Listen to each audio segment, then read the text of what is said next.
this energy. There is a British physicist by the name of David Bohm, I believe, who calculated that there's more energy in a cubic centimeter. A cubic centimeter is about a cube about this big around. That more energy in that amount of space than there is in all the matter in the universe. In the universe, not just in the Earth or the solar system, but in the universe. That's a lot of energy.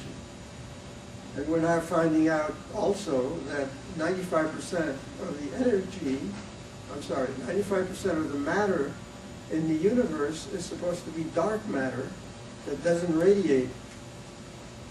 But somehow or other physicists have found out that it's there and that we can't see it. Well, invisible is one of the qualities of spirit. So to me, it seems like this dark matter may be misnamed also. Because if it's dark, if it's invisible, we can't see it. And what we can't see, to believe in something we can't see, of course, requires a lot of faith. And I think, faith is, as I said here, is something that we use to transition or transform us from ego to higher power or to spirit. And once we are in this realm, we don't need faith anymore. We need faith when we're still tied to our egos. When we're in this realm, we know the truth, and the truth is always good. So we have nothing to fear. And the more our egos surrender, the less we have to fear, the more we come closer to our higher power, and the closeness is what we really miss when we want to be our separate egos. So to me, this concept of ego has been very helpful because it helps to put all the negativity within me, which I still have some left. I've been working on this for about 30 or 40 years, but we're never finished because we're infinite beings and there's always further to go. So it gives me a place to put that. And it's not that I want to blame somebody else because I know I'm responsible for my own ego. I created it. I gave it all the power that it has. It's done a lot of damage to myself, to some in the past, to my family before I started on a spiritual path. And now it's on the mend, and it's getting easier and easier to tame my ego. I speak to it almost every day when I meditate, and I thank it for surrendering more easily all the time. And it stops fighting eventually. It understands that we need cooperation here, not competition, and that we need unity, not opposition, and that we need the oneness that the Spirit offers. Because otherwise, if we give our egos unbridled energy and power, I should call it probably force, because David Hawkins tells us that in this realm is the power, and this realm is the force. This is the place where we force people. If we allow our egos to run away with us, eventually we'll destroy each other, and the planet we live on. Which in a sense, is not all bad either, because, as I said, this is all illusion anyway. And if this illusion gets destroyed, we'll probably create another one. It may be similar to this one, or it may be entirely different. But we're not limited in any way. So, in a sense, we are dreaming this life, physical life, all together, all at once. And it's up to us what the dream is. We make it a good dream or a bad dream, depending on what we would prefer in our life. Now, when you're addicted, of course, you lose the power of choice. The addiction or the substance you're addicted to takes over. And you no longer have choice.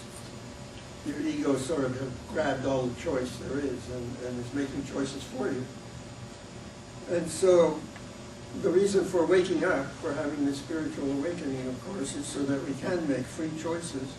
We can choose the spirit being that we are and realize it is our true self. We can get to know it more and more rather than acting and thinking in terms of ego alone.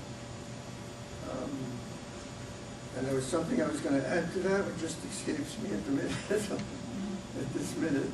So maybe it'll come back in a little while. But maybe this is a good time to stop and ask if any of you have any questions about any of this. Yes. Good morning. Thank you so very much. This is my miracle one for today. You were talking about the ego and addiction, and I think I missed when you said that the ego. Can you go over what you were saying about the ego being the addiction? That we have become addicted to our egos. We are addicted to our ego. We're all a bunch of ego addicts, but we don't realize it. Just like an alcoholic, when an alcoholic's in the midst of his illness, he doesn't realize, and it denies, his ego denies that there's any problem. Oh. And we kind of do the same thing, because our ego is in charge, and our ego decides, if we allow our ego to be in charge, our ego decides what's right and what's wrong. And it's usually backwards. What our ego thinks is right is usually wrong. So we have to kind of break that addiction, and as I said, that's why I like those 12 steps so much, because it was designed for people who are addicts. And the first step, of course, is to surrender, which you can't do right away yet. If you really do follow that path, some of you may be in 12-step programs, you know that you have to work all 12 steps, and then the 12th says, having had spiritual awakening as a result of these steps, we try to carry this message to other people who still suffer. And that's essentially, I guess that's what I'm doing right now. I'm trying to carry this message to you. And I know that, suffering, of course, is a relative term. There's, some mild forms of it, and there's some very severe forms of it. And the 12-step path helps you slowly but surely. As I said, I've been working on this for 40 years to overcome the suffering and to understand. Part of it is understanding, part of it is acceptance.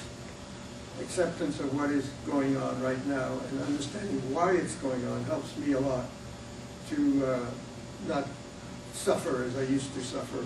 Why is this happening? Why is that happening? What can I do about it? How can I say all this stuff? Which ego trying to fix it. I don't know if I'm answering your question. Yeah, I think in what you were saying, I got what I was trying to say in the first place, and that is I'm powerless over my ego, but then you said, or better said, my ego is... Oh, okay, yeah. My ego is totally powerless over everything. My ego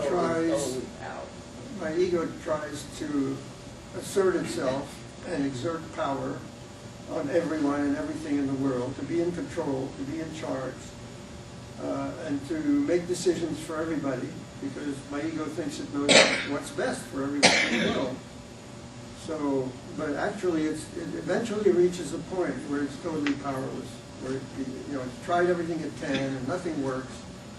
And it hits a bottom. In 12-step programs, we call it a bottom. And then it's willing to accept a little bit of help from God and from other people. Yes.